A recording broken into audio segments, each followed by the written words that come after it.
Hello YouTubers, Alaska Prepper here. This is your wake-up call. Good morning. I hope you guys are having a good morning so far. It's just the beginning of mine, getting ready to go to work here in a few minutes, but I thought I'd go over a quick article with you all to show you what's going on here in, well, part of our economy, maybe not the entire economy, because I think that our economy is broken up into a couple of different sectors. One is the markets, and then the other one is the actual physical economy. So I really don't think, personally, I don't think that the stock market represents our physical economy. Okay, so I'm going to start off by reading a real short article here by USA Today, and it was published yesterday. And the title, as you can see here, mortgage rates on 30-year home loan hit 5%, a nearly 8-year high. Okay, and it says here, according to Homes.com, to a Homes.com survey, buying a home is the most stressful life event for some. Elizabeth Keating has more. Buying a home just got a bit more expensive.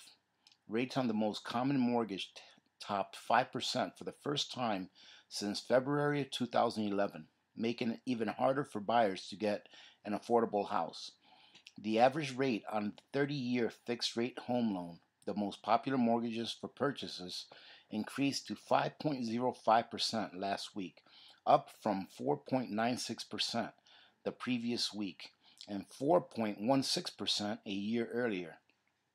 Now, ladies and gentlemen, that's a very big rise. In 1 week, the 30-year fixed rate went up by 9 basis points, and that's actually a pretty good amount, okay? According to the Mortgage Bankers Association, those numbers are coming from. Rates on other types of home loans, jumbo, FHA, 15-year, and 5-in-1 adjustable rate, all hit multi-year highs as well. The steadily rising 30-year rate also has cooled the appetite from borrowers. The volume of purchases applications slid 1% last week from the previous one, while the number of refinance applications sank 3%, according to the MBA. Now, the refinance applications, they're naturally going to sink. They're naturally going to go down, because if people are refinance, people that already have a fixed mortgage rate, a fixed mortgage interest rate, more than likely their rates are lower than what they're rising to right now. So most people that are refinancing now are probably people that have ARM loans, or an ARM loan is like a adjustable rate mortgage, adjustable rates, or jumbo loans, the ones that you have to refinance within 5 years after you get it. So, or it can vary a number of years, but it's ones that say, okay, I'm going to give you 2.5% for 5 years, but after that, you're going to have to refinance. Something like that, okay? So the refinance applications are going to go down as interest rates go up, okay? And what does that mean, really? It doesn't only mean that there's going to be less applications. You're going to have mortgage brokers being laid off or being let go, because we're not going to have as many applications going forward, or as many more people buying mortgages going forward. Up until 2 weeks ago, I was quite busy, said Scott Sheldon, branch manager of the New American Funding in California, but it's slowed down. It's not normal. Increasing rates adds to the obstacles facing buyers. A shortage of homes on the market has pushed up housing values across the country, lifting them 6% in July, according to the most recent S&P Case Shiller Home Price Index. Let's say that again. A shortage of homes on the market has pushed up housing values across the country, lifting them 6% in July. Now, ladies and gentlemen, why do you think that there is a shortage of homes? Let's just stick to the economic side of it, okay? There's probably some other factors. I'm sure there are, okay? But when you can buy a mortgage for cheaper, do you think that you're going to be able to sell more mortgages? So, for example, if I'm selling shoes really, really cheap, you know, historically cheap, I'll probably sell a lot more shoes. But once the price of those shoes start coming up and they go up to their natural market price, I'll probably sell less because they're not as cheap anymore. Same thing with a mortgage. A mortgage is a product, okay? As I explained to you guys before in a previous video, when you get a mortgage, you're purchasing that mortgage, okay? And what is the amount that you're paying for that mortgage? It's the interest rate that you're paying on it. That's what you're purchasing that mortgage for, okay? So naturally, the lower that the interest rates on these mortgages were in the past years or even past months, the more that are going to be sold. Now, the higher that these interest rates get, the less that are going to be sold because people are going to be priced out of the market, okay? So even a quarter point increase in rates can make a meaningful difference over time for buyers, especially those shopping in higher price markets.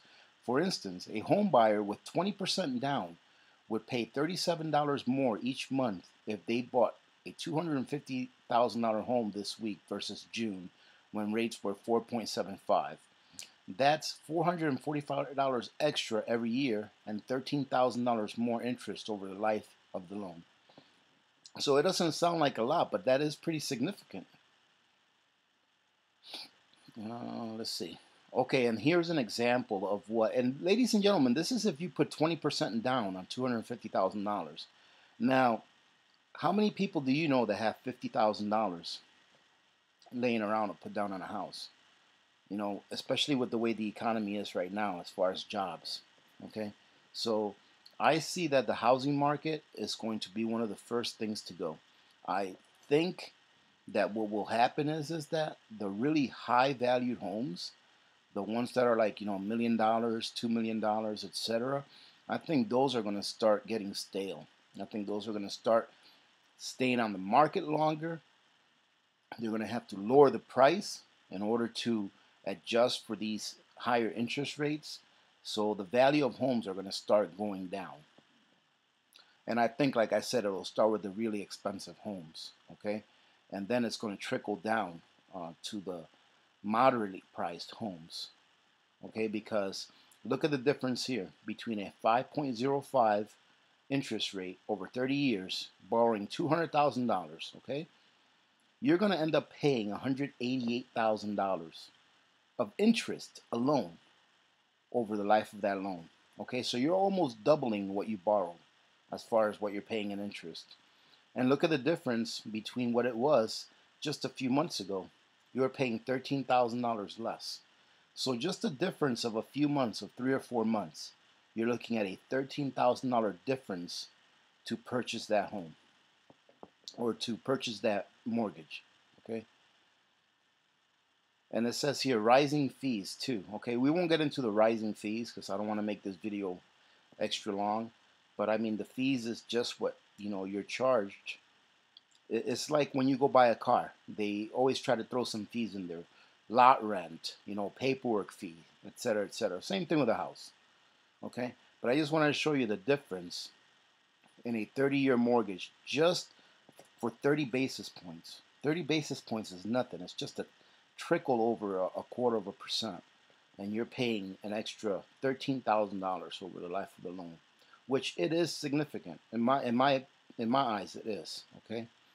So I wanted to show you this, and I also wanted to show you the difference in the bond yields from the last time that I did this video. As you can see, and this was higher yesterday, okay. The 30-year yesterday was above 3.40, and the 10-year hit 3.25. So why the big difference? Because this is a big difference between yesterday and today. We've got 3.17 today. Yesterday it hit 3.25. So that's a difference of about 8 basis points between yesterday and today. So the more that treasury yields or bonds are purchased, the more that they're purchased, the more demand that there is for them, the more that people buy them. And this is what I think, ladies and gentlemen, right? I'm obviously not a financial advisor, and I'm not a professional in this, all right? This is just from my eyes. So if you had a whole bunch of people buying these, the interest rates would go down, all right, because there's a high demand on them. All right, so the lesser the demand on these, the higher the interest rates go up. The more the demand, the lower that the interest rates will go. Okay, so just between yesterday and today, there must have been some kind of a surge in buying of bonds to bring the interest rates down to this level. Okay, and where did that money come from? Well, as you all know by now, probably, that the stock market yesterday had a really, really big fall. It fell 831 points yesterday. Okay, so and over the last week, it's fallen over over 1,000 points over the last week. It's fallen, as you can see here. Last week on the 3rd of October, we're looking at 26,828. And right now, as I'm speaking, we're looking at 25,615. That's a 1,200 point drop. Okay, so some people are getting out of the stock market, and it looks like maybe a little bit of that money is going over towards the bonds. So, you know, I was watching a news report, a mainstream media news report of a financial guy on there telling people, this is not the time to get out of the market. This is the time to buy more. And I was thinking to myself, you know what? That's the same thing that I heard the mainstream media telling people on their channels back in 2008. Like literally, like the day before. I think it was Kramer, that crazy guy that's always pushing that big buzzer. You know, he's always running around. I think it was that guy who the day before Lehman went down, he was saying, no, no, no, this is the time to buy more, buy more, buy more. When the stock was at like 50 or 60 bucks, and the next day it crashed to like just in the single digits. So that's what they were telling us back then, and that's what they're starting to tell us now. They're starting to say, no, no, this is a great opportunity to buy. Now, can it go back up?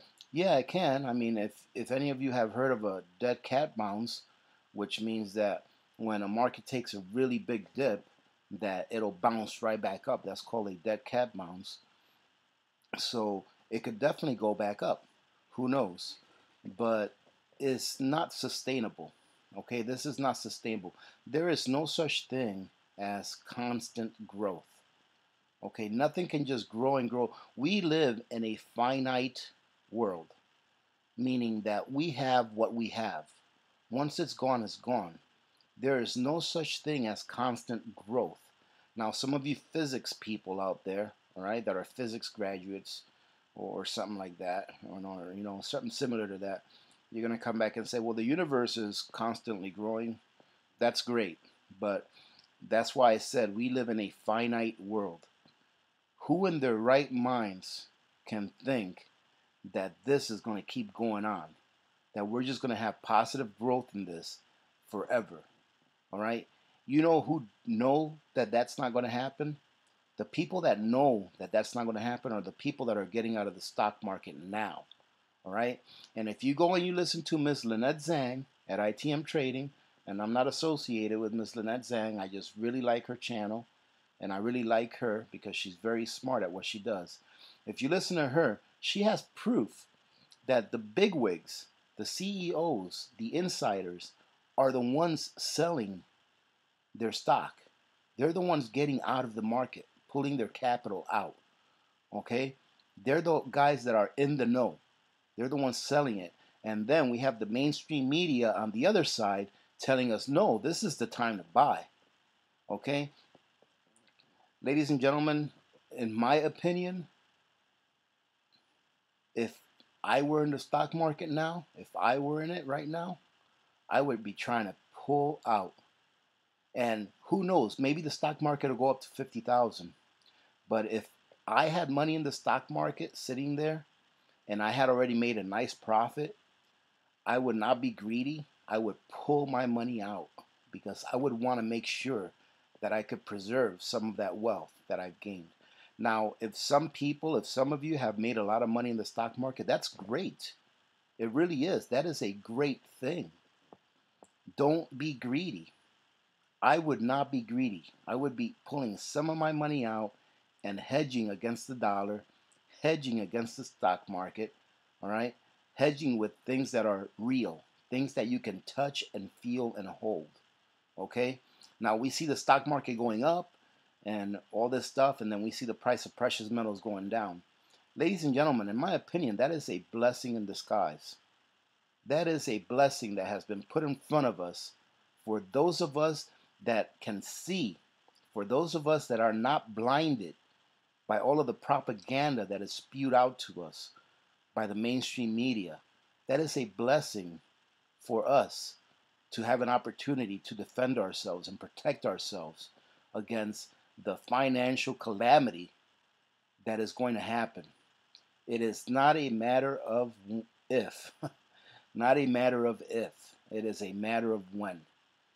In my opinion, it is a matter of when it is going to happen. Are you going to protect yourself? Okay, and I just want to show you this. So when, and the one last thing I want to show you, I want to go ahead and give you a real quick, I just want to say something real quick about the last clip I'm going to show you here. When this does happen, this is what I see. When the stock market does crash, when our standard of living is threatened to be lowered significantly, what's going to happen is that someone is going to go to Congress. They're going to say, we need this now. If we don't get this now, the crap is going to hit the fan. And what they mean by that is that the crap is going to hit the fan for them, because politicians are only into politics to get reelected and to get themselves wealthy. Okay? Now, not all politicians, but I think most politicians. Okay? They are not there to represent their constituents. They are there to represent their constituents just enough so that they can get reelected and also go forward with their own agenda that they have, be it within their party lines or be it within their own personal agendas. Okay? But they're there to give just enough to their constituents that hopefully they can get reelected again. Okay? And keep swindling the wealth out of our hands. Okay? So when this does happen, something similar to this is going to happen. I want you to listen to this. This is a clip from back in 2008 when we had our financial crisis there, quote unquote, the Great Recession. Okay, this is a clip. Now, I don't like this person.